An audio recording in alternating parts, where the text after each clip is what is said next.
Nationals are coming up in a couple of weeks. This week we've been talking about competition a lot.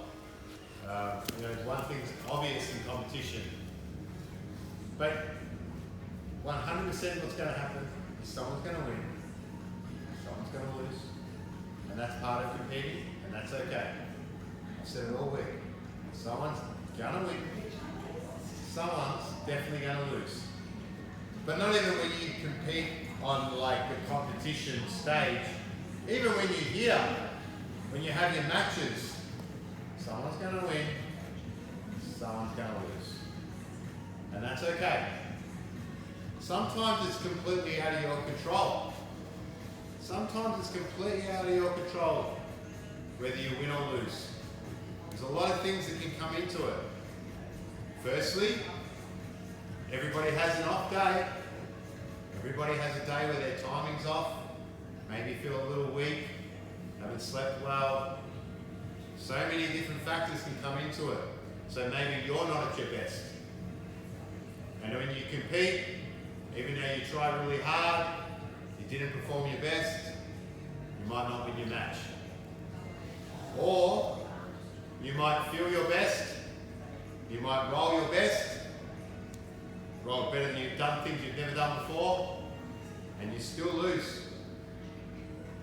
Sometimes it's out of your control. Why? Sometimes you go against somebody who's been training 2 more years than you, maybe longer. That's not your fault. It's no one's fault. That person's just way more experienced than you. Or they're a bit heavier. Maybe stronger, maybe a little older. That's what happens in competition. Sometimes you get matched up with someone who probably should win against you in the match. And that is out of your control. You can't control that. So, how is it a problem if you lose against someone you should lose against with the experience? It's not. Someone's always going to win, someone's always going to lose, and sometimes it's out of your control, no matter how hard you try. Okay? The thing that's important is, firstly, when you train, is how you approach training. So if you're a trainer and you're the sort of person that tries to look if I'm watching, and if I'm not watching, you do hip scapes halfway up the mat. Or if I'm not watching, you only do the wall walk half the time. Or the seated chair half as long. Yeah, that's on you. Yeah? Because you haven't put in your all at training. Or when we do the wheelbarrows, or when I do technique, you don't really listen. That's on you then. Yeah, that's in your control. That's what you've got to worry about. So what's important and what makes you a winner is when you get to training, you focus 100% on everything you've been asked. You give it your absolute all when you're asked. Any technique, you listen, you drill it as best you can. Any of the exercises, you do your 100% best you can. Then you'll improve. Without a doubt, you'll improve. Then you'll go to a comp, right? And there's no better feeling when you go to a comp and you go, well, look, you know yourself, I've done everything I can. I'm in my best shape. I've tried my hardest. I've done training as much as I can. I've done everything I can. So if you've done everything you can, when you walk on that mat to compete, winning and losing, it's not in your control. So you give it your all. If you win, great. If you lose, you gave it your all. And then it's my job to work out, me and your coach, how to make it better, how to fix it, how to make your game stronger. So it's not even really on you. A lot of the time it's on me. How to make you better to go for the next comp. Understand? So if you go to a comp and you're the person that's been to training some of the time, you haven't trained hard, you haven't done everything that's been asked, you know that when Troy's not looking, you don't really try.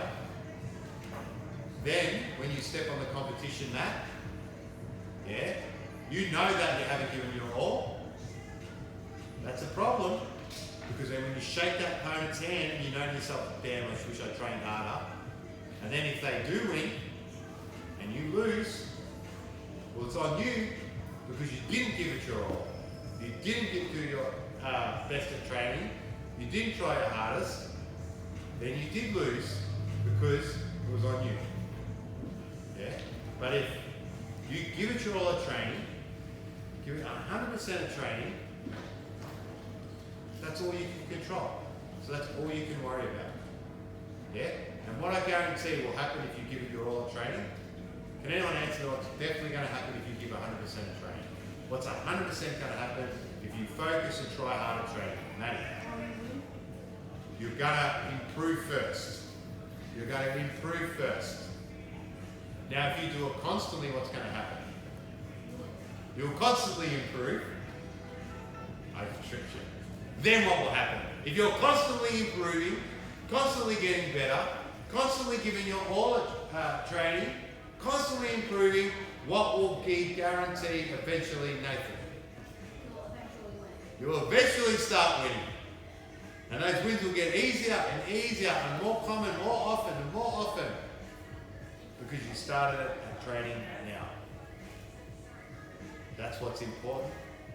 That's what you can control. That's all that you can do. So that's what you do. That's what you do when you're here. Yeah? It makes competing much more fun. Knowing that you've given your all. So, we're going to give it our all now for the next 20 minutes. We're going to train. We're going to do a little in-between game that some of you have played. It's called Bulldog, but it's not what you think if you haven't played it. Alright? So grab your mouth guards. Let's start rolling.